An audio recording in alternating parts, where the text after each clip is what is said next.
Oh my dear friends, तो आज हम पढ़ेंगे ह्यूमन रिप्रोडक्शन, जो कि बहुत ही ज़्यादा इंटरेस्टिंग सा और यूनिक सा चैप्टर है। मतलब मुझे लगता है ये चैप्टर सभी बच्चों के लिए पढ़ना ज़रूरी है, वो बच्चा चाहे बायोलॉजी का हो या फिर मैथ साइडेड। क्योंकि ना यार, इस चैप्टर में हम देखते हैं कि हमारी बॉडी में कैसे कैसे डेवलपमेंट हो रहे हैं, कैसे कैसे चेंजेस हो रहे हैं, हम कैसे कैसे धीरे धीरे होके बड़े हो रहे हैं और कैसे कैसे हमारी बॉडी डेवलप हो रही है, छोटे से कैसे बड़े हो जा रहे हैं। तो आओ फटाफट से देखते हैं। तो चैप्टर स्टार्ट करते हैं। Human reproduction. Human are sexually reproduce. हम इस चैप्टर में देखते हैं कि ह्यूमंस जो है ना, वो सेक्सुअली रिप्रोड्यूस करते हैं। मतलब ना, they are unisexual, they have an separate gametes. मतलब उनके पास अपने अपने गैमीट्स होते हैं, ये अपनी ओन बॉडी में गैमीट्स बनते हैं। मतलब मेल के उसमें स्पर्म बनेंगे और फीमेल के उसमें ओवम बनेंगे। और वो कैसे होते हैं, हम इस पूरे चैप्टर में इसी के बारे में आगे स्टडी करेंगे। चैप्टर में सबसे पहला पॉइंट आता है गैमीटोजेनेसिस। हम गैमीटोजेनेसिस में देखते हैं formation of gamete is known as a gametogenesis. मतलब ये है कि गैमीट्स अपने अपने ओन बॉडी में, मेल अपनी बॉडी में स्पर्म बनाता है, वाइल फीमेल अपनी बॉडी में ओवम बनाता है। और इसी के फॉर्मेशन को, अपने अपने गैमीट्स को अपने अपने ओन बॉडी में बनाने को ही हम गैमीटोजेनेसिस कहते हैं।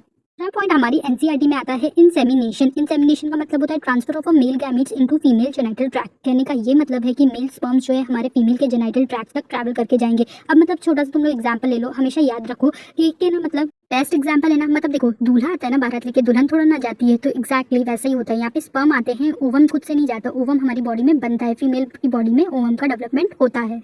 फीमेल की बॉडी में स्पर्म भी आ गए और ओवम भी आ गए, तो भाई इसका आगे फर्टिलाइजेशन होगा, तभी तो उसकी आगे प्रोसेस चलेगी। तो एग्जैक्टली तीसरी पॉइंट यही है हमारी एनसीईआरटी में, फर्टिलाइजेशन। मतलब ये है कि fusion of a male and female gametes is known as fertilization. इस वक्त में ना फीमेल की बॉडी में दोनों भी गैमीट प्रेजेंट हैं। मतलब फीमेल के अपने वाले ओवम भी या सेकेंडरी oocyte कह लो, और मेल के स्पर्म कह लो। तो अब ये आगे जाके फ्यूज करेंगे, फिर ही तो कुछ बनेगा। और इसी फ्यूजन की प्रोसेस को हम लोग फर्टिलाइजेशन कहते हैं। फर्टिलाइजेशन की बात की प्रोसेस आती है इम्प्लांटेशन। इम्प्लांटेशन से ही लग रहा है कुछ प्लांट हो रहा है, कुछ चिपक रहा है, तो उसी को हम आज डिस्कस करेंगे। तो after the 7 days of fertilisation, attachment of blastula to endometrium is known as implantation. मतलब after the 7 days of fertilisation, 7 दिन बाद फर्टिलाइजेशन के अटैचमेंट होता है ब्लास्टुला का। मतलब छोटा सा सेल ब्लास्टुला में डिवाइड हो जाता है और एंड्रोमेट्रियम से जाके चिपक जाता है। इसी प्रोसेस को हम लोग इम्प्लांटेशन कहते हैं। प्लांट होने के बाद हमारा ब्लास्टुला आगे कैसे कैसे डिवाइड होता है, इसी पीरियड को हम लोग जेस्टेशन या गेस्टेशन पीरियड कहते हैं। मतलब further the development of embryo is known as a gestation period. मतलब देखो आप लोग कैसे 9 मंथ की पूरी हमने जर्नी यहाँ पे दिखाने की कोशिश की है।